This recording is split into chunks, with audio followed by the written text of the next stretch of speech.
This podcast is part of the C-Suite Radio Network, turning the volume up on business. This podcast is sponsored by Grand Heron International. Through a growing network of credentialed and vetted coaches, Grand Heron International brings you on-demand coaching with Coaching on Site and the Coaching Assistance Program for corporations.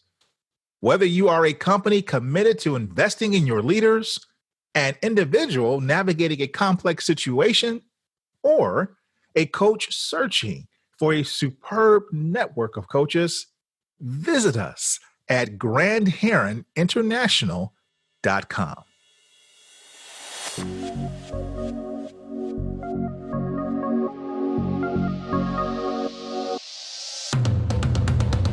Welcome to the Keep Leading Podcast, a podcast dedicated to promoting leadership development and sharing leadership insights. Here's your host, the Leadership Accelerator, Eddie Turner. Hello, everyone. Welcome to the Keep Leading Podcast, the podcast dedicated to leadership development and insights. I'm your host, Eddie Turner, the Leadership Accelerator.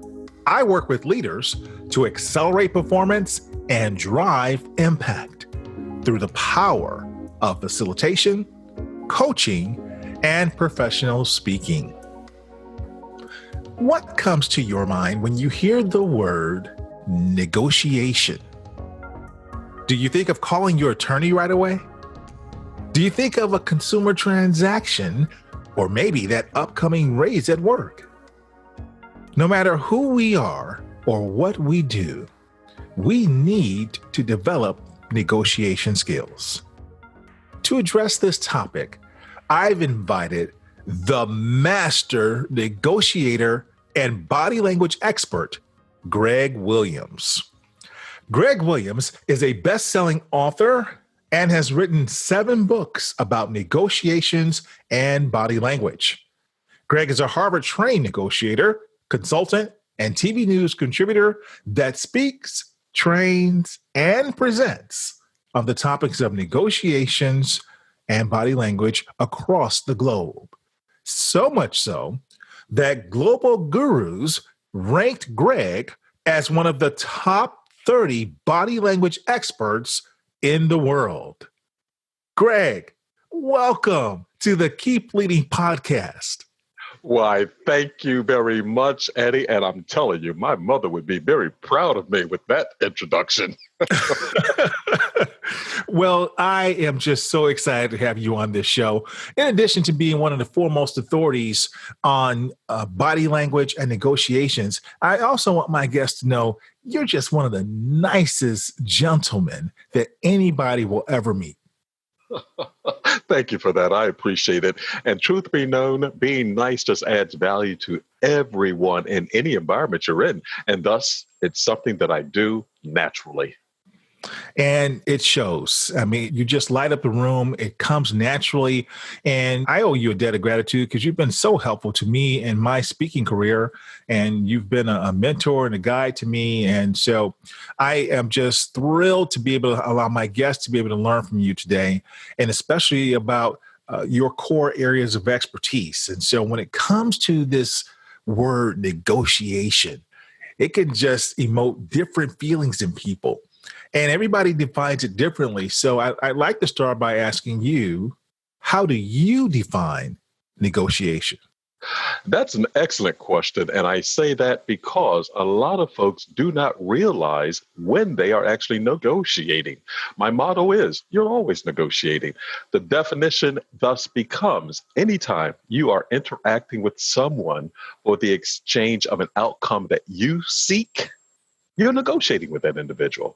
Not only that, Eddie, that's something that leaders need to not only recognize, but appreciate and fold into their daily activities. In order for leaders to become more substantial in their leadership roles, they have to negotiate better, because they are already negotiating from the time they come in the morning till the time they leave the environment that they're in.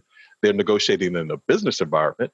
Then when they go home, they are yet in another negotiating environment because the interactions they have with whomever it is that is significant in their lives will flow into the activities, thoughts, projections that they cast when they're back into the business environment. Interesting. And something else you said in that I want to understand a little bit more clearer. You said that people are negotiating even when they don't realize it. Can you give us an example? Sure. You and I are negotiating right now. Now, most people would Really? not. Definitely so. Most people would not consider that what you and I are doing right now as a negotiation. But you and I are exchanging ideas. As we exchange ideas, we will formulate opinions about. I'll formulate more opinions about you. You'll formulate more opinions about me. You said a moment ago that I was a nice individual, and I'm paraphrasing. Okay, you have come upon that perspective of me over an extended period of time. Thus, you've been building up this dossier, if you wish, of what my character was, who I am, and here's what's most important, how I will act or most likely act in a particular situation. And thus, the more information you exchange with someone, the more information you give them about your personality type, and therefore you are negotiating. Because later on, let me back up, because here's an even better example. Had you thought I was an ogre, someone that could not deliver content, et cetera, you would never have invited me on the show. And thus, even though we didn't realize it then, we were negotiating. Well, I realized it, but we were negotiating even back then to be on the show now.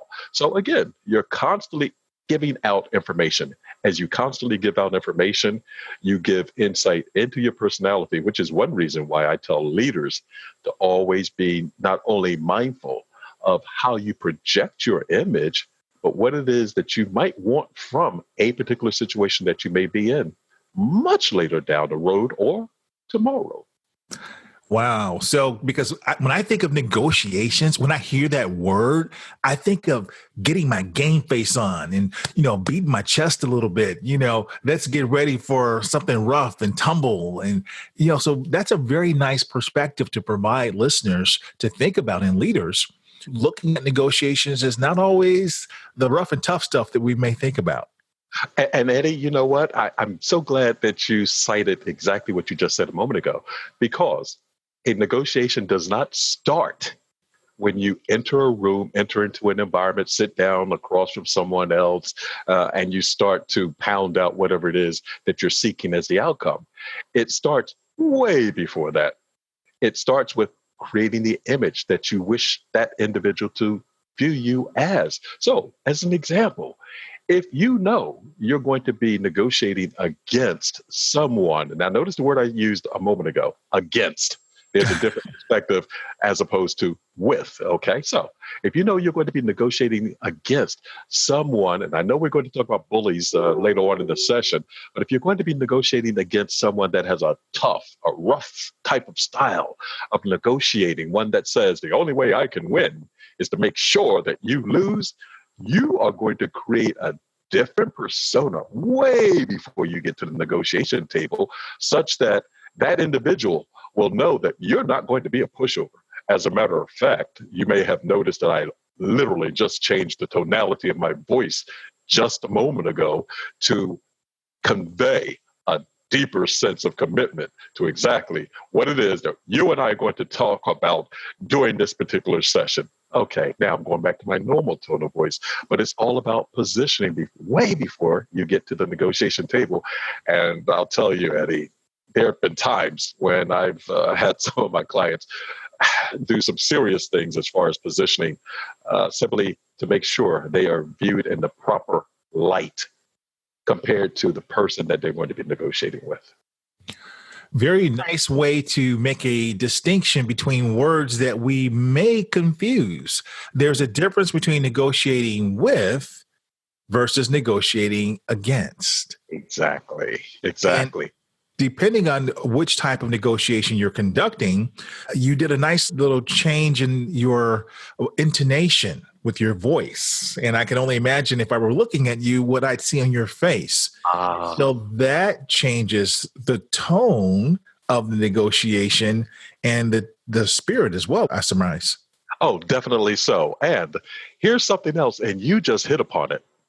You heard the intonation in my voice, and you can assume what the facial features may have conveyed that were synchronized with the words and the tonality in my voice.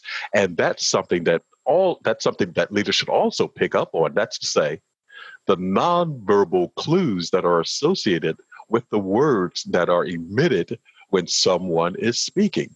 So there are times when I will literally be on the phone with someone, can't see their facial expressions, but not only am I listening to their word choice, but I'm listening to the pace of speech that they're actually speaking at. And then all of a sudden I'll notice it when they slow down and what may have caused them to slow their pace, et cetera, et cetera. Those are clues that leaders should pick up on as to what type of individual they are dealing with.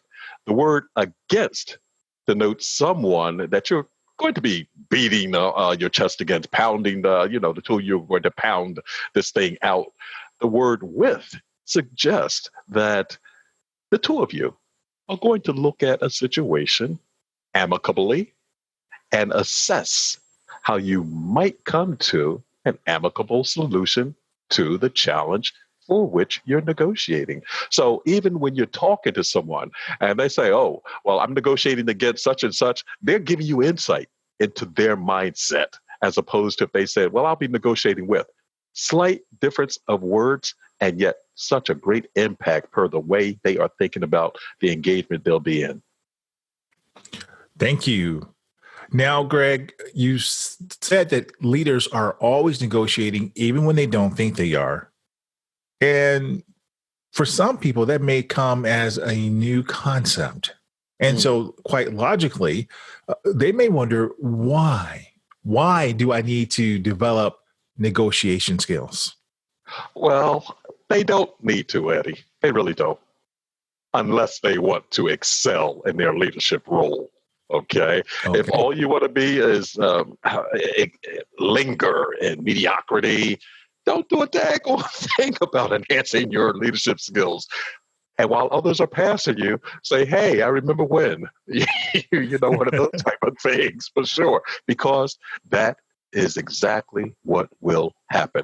If a leader does not enhance his or her negotiation skills, they will be passed by. There'll be times when they won't even recognize the fact that opportunities are before them, because they will not have prepared for them, because they will not have realized that they were negotiating at a particular point in time. So it's extremely important for any leader that wishes to not only lead effectively, but at the same time to progress in his or her discipline to be able to negotiate better. Very nice. And how can they learn to do better as leaders, as negotiators? Well, first of all, practice negotiation skills. For example, when I'm in seminar environments, there'll be times when I will suggest to the attendees during a break, lunch, for example, go out and ask for something for free. See, I don't care what it is, but ask for something for free. And by the fact that you should realize that you're always negotiating, maybe there was a situation that you encountered when you checked into the environment, the hotel, whatever be it was, that you had a pleasant interaction with someone. And I love to watch what comes back from that experience. So I tell leaders, tell everyone, make sure you constantly practice your negotiation skills. Do that by literally just asking for more. Eddie, I check into hotels. I'll ask for an upgrade. I'll ask for one at the airline. I constantly challenge myself to increase my negotiation skills by just asking. And the reason I do that is because you will encounter all kinds of counters to your request. Well, why should I do that? Will be a response. You need to be ready to respond to that. And if you're not ready, pull that into your repertoire of, okay, I got to remember to be ready for a potential response. So by practicing at all times, you will, over a period of time, simply increase your negotiation skills. Someone says, you say, well, um, can you give me $100? The person goes, why or what? And your response is, because I have something nice to offer you. And the person says, well, I'm not going to give you $100. Now, Eddie, let's say in reality, you only wanted $1. The reason that you start so high is because, by contrast, that $100 will seem to be a lot larger to the $1 request.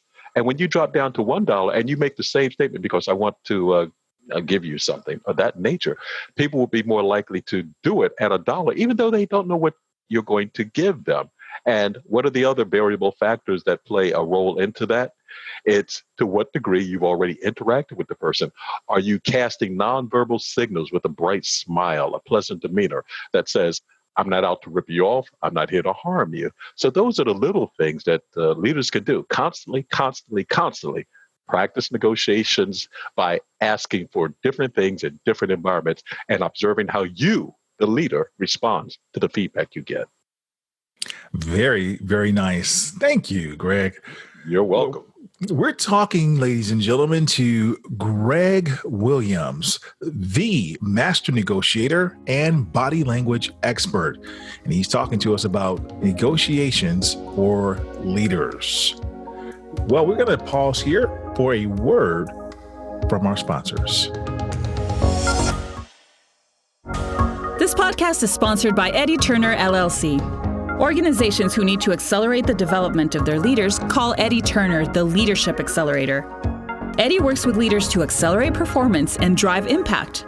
Call Eddie Turner to help your leaders one-on-one as their coach, or to inspire them as a group through the power of facilitation or a keynote address. Visit EddieTurnerLLC.com to learn more. This is Valda Ford. I am the Chief Executive Officer of ValdaFord.com, and you're listening to the Keep Leading podcast with Eddie Turner. All right, we're back, everyone. I am talking to Greg Williams, the master negotiator and body language expert. He's talking to us about negotiations for leaders. And before the break, gave a lot of incredible insights. And in fact, the idea that you are always negotiating, and his exercise when he's delivering a session face-to-face is to go ask for things free. So I know that my behavior will be a little bit different on my next journey to another city here coming up when I'm on the plane and at the hotel. So thank you for that, Greg. Now, I want to just transition here a little bit, because you've got a lot of experience in not just speaking around the globe, but I mean, you are an authority who's been featured on NBC, ABC, Fox Business, Wall Street Journal, everywhere in media, print and TV. But in addition to all of that, I mentioned that you wrote a lot of books, and your latest book is Negotiating with a Bully. Take charge and turn the tables on people trying to push you around. Tell us about that book. What was the genesis of it? And what can we learn from it as a listener who goes out and picks that book up? Well, I kind of started alluding to parts of it when I was talking about the type of individuals that you'll be negotiating with as opposed to against in their mindset. The book, Negotiating with a Bully, definitely delves a lot deeper into how you should negotiate with someone that has a more rigid posture at the negotiation table, someone that attempts to push you around, someone that will even literally lie to you right to your face and expect you to believe their words versus your eyes as a result of going differently. Hey, it's their words that you should believe. The book delves a lot into reading body language cues that also indicate when people lie. Now, you have to always set a foundation to assess to what degree someone's body language has altered from when they were in a neutral, a calm environment, and one compared to when they are in a more stressful situation or moving in that direction. The book delves all into how to observe body language signals, what it is that you should do if someone is literally trying to push you into a corner, the strategies you can utilize in order to push back on them, such as gaining leverage by going after. And when I say go after, I mean altering the mindset of the people that support the bully's activities. If I must say so myself, the book has been very well received, and I wrote it because I wanted to help more people. And my publisher asked me to write it because of the environment that we find ourselves in from time to time by others attempting to bully us. Yes, at all levels of society, I am hearing my clients in my work as a leadership and an executive coach talk about bullies. I'm being brought in to address behaviors inside of corporations where leaders are bullying employees. We see accounts in the news of political bullying. We hear about it in school and academia. The bullies on the playground are people we knew about growing up, but it seems like it's just at a completely different level now, to the point that young people are taking their lives because of an interaction with a bully. So this book is quite timely on so many levels. Oh, I wholeheartedly agree with you. And the thing that you have to be very mindful of is how bullies will target those that they perceive as being vulnerable. And thus, again, you're always negotiating. You have to be careful and cautious of the image that you project, such that you don't make yourself a target for bullying. How should you respond to authority, to people that try to project authority on the spot when they are bullies? The book delves all into that. And there's even more of a personal reason that I wrote the book. When I was a kid, I was thin, small. And truth be known, I grew up in an environment where the bigger kids would beat the little kids up and take their money, et cetera, et cetera, et cetera. And as I grew older, I thought to myself, I'm going to learn the skills that are needed in order to prevent that from happening. Since I was so small, I had to be quick in my thinking on my feet. Mm-hmm. And some of that is poured right into this book, Negotiating with a Bully. Okay. Now, if a listener is working in an environment where they feel they're being bullied and they're listening to you right now, what do they do about that boss that's making their life miserable? They need their job. They're afraid to speak up, but every day going into work is an absolute drudgery. What advice would you have for them? You just hit the nail on the head a moment ago. They need that job. Okay, that's on one part of the equation. They're bullied by their boss. That's the other side of the equation. To what degree do you need that job such that you accept the bullying by your boss, as opposed to, okay, the boss is constantly bullying me. I'm going to look for another outlet. Maybe that's in the form of another position. Or maybe the boss bullies a bunch of folks. We're going to combine forces, all of us that are bullied by the boss, and we're going to use our leverage in a combined form to address senior management about this boss situation. There are multiple things that you can do, but you have to know, first of all, what outcome you want to have and when you want it to occur. It may be as simple, dependent upon the circumstances and the environment you're in, is letting someone know how you are perceiving their behavior. Because maybe the boss is passive aggressive and not even aware that she is casting herself in such an image.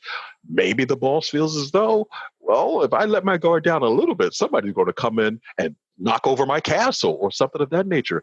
If you can interact with that person to not only let them know how you're perceiving their actions and note how they change, you then have more information from which to go upon. Remember, I said you're always negotiating. So if you continuously accept the behavior and not give any feedback, Why in the world would you expect anything to change?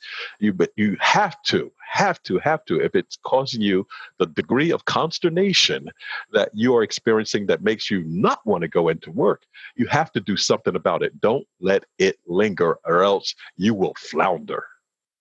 Don't let it linger. Otherwise, you will flounder. So take action. There you go. All right. Well, thank you for sharing that advice, along with a couple of options that anyone who finds themselves in this situation can take. Mm-hmm. You're also a body language expert.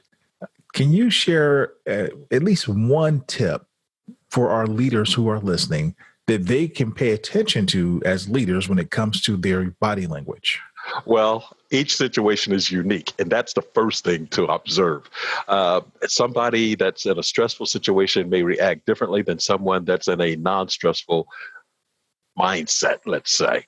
And therefore, you have to be aware of that person's demeanor overall compared to the particular situation that you're measuring. And thus, there may be times when you gain insight into the person's thought process by looking at their eyes.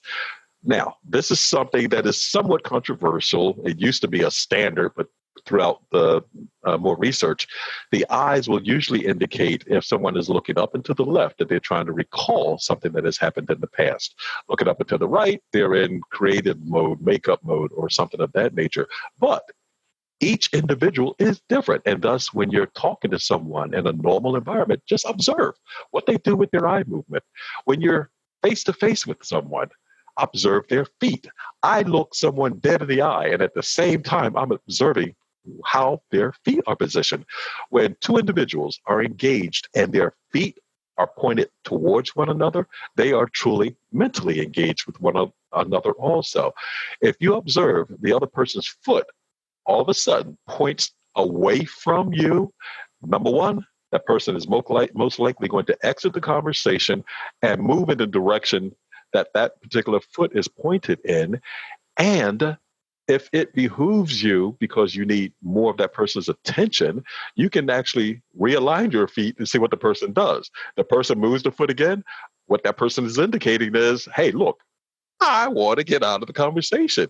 Be mindful of someone when they cast such an image. What about watching someone's mouth when they're speaking? Have you ever been involved with someone, Eddie, and either you've been speaking and you see them start to move their lips? They're indicating that, hey, I want to say something. Mm-hmm. If you're observant of that, you can say, oh, I noticed that you want to say something. Number one, subliminally speaking, the person will think, wow, okay, so this person is really paying attention to me. And what is it that everyone wants? To be heard. Mm-hmm. So those are just a few cues. Cues and clues. Cues and clues. I love it. So looking at the eyes, looking at the feet, looking at the lips. Mm-hmm. And the hands play an important part also, but we can get into that a whole heck of a lot later. All right. Well, since you brought it up, just give me one quick tip about the hands. Okay. Someone says, now imagine this in your mind's eye. I say to you, I am so happy to see you.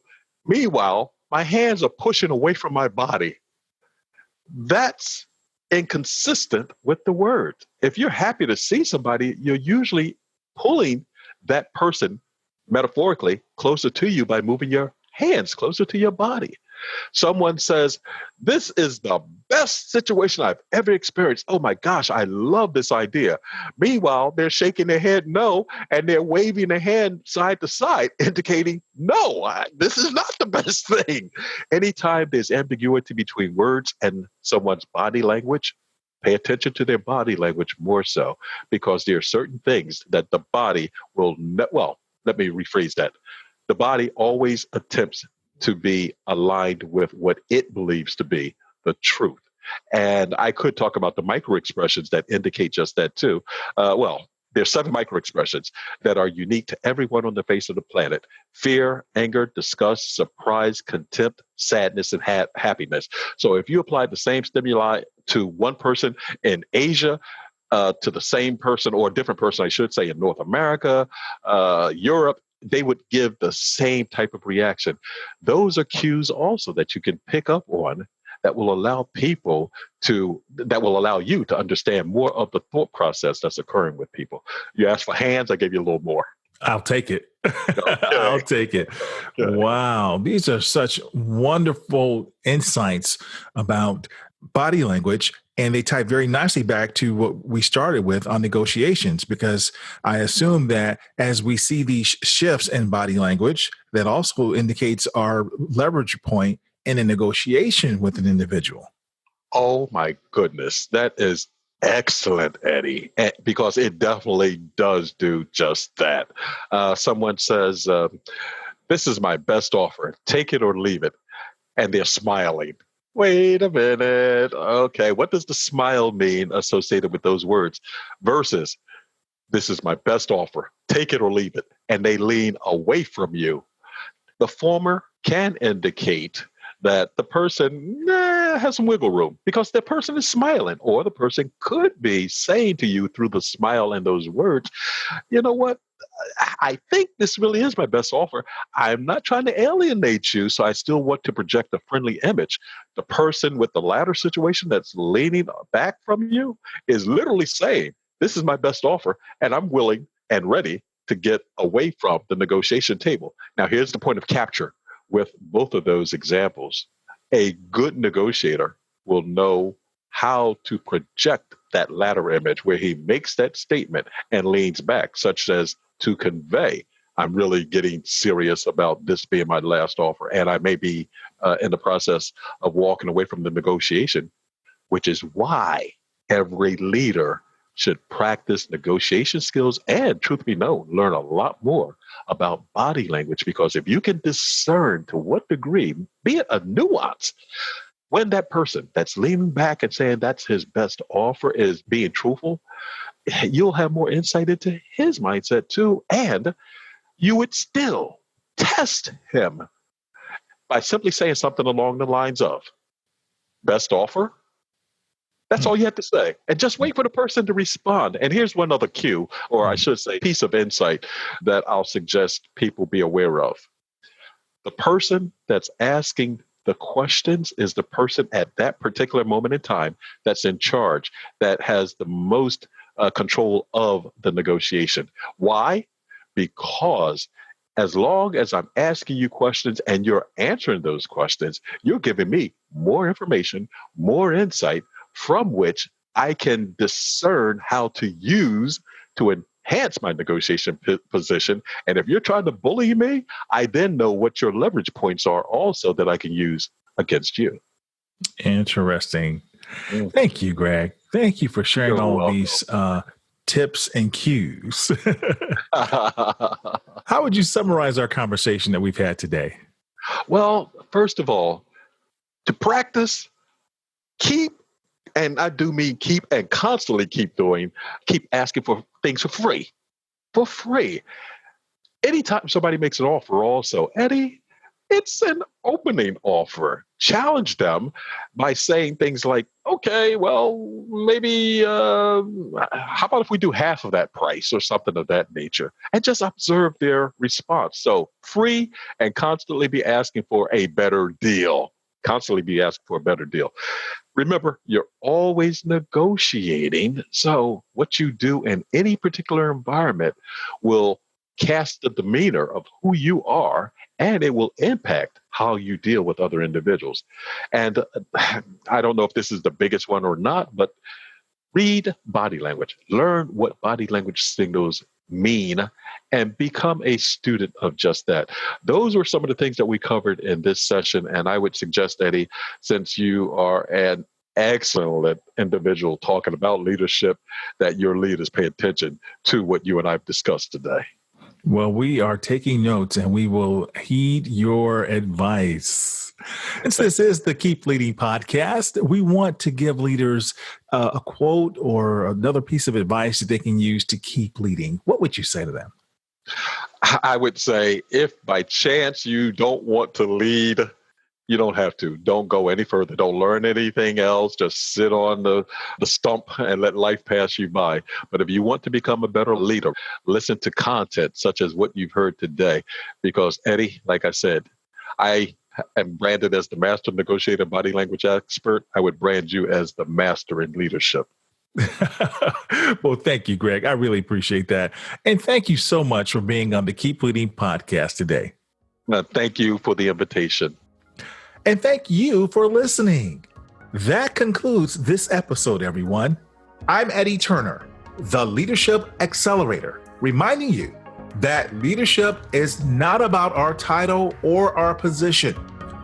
Leadership is an activity. Leadership is action. It's not the case of once a leader, always a leader. It's not a garment we put on and take off. We must be a leader at our core and allow it to emanate in all we do. So, whatever you're doing, always keep leading. Thank you for listening to your host, Eddie Turner, on the Keep Leading podcast. Please remember to subscribe to the Keep Leading podcast on iTunes or wherever you listen. For more information about Eddie Turner's work, please visit eddieturnerllc.com. Thank you for listening to C-Suite Radio, turning the volume up on business.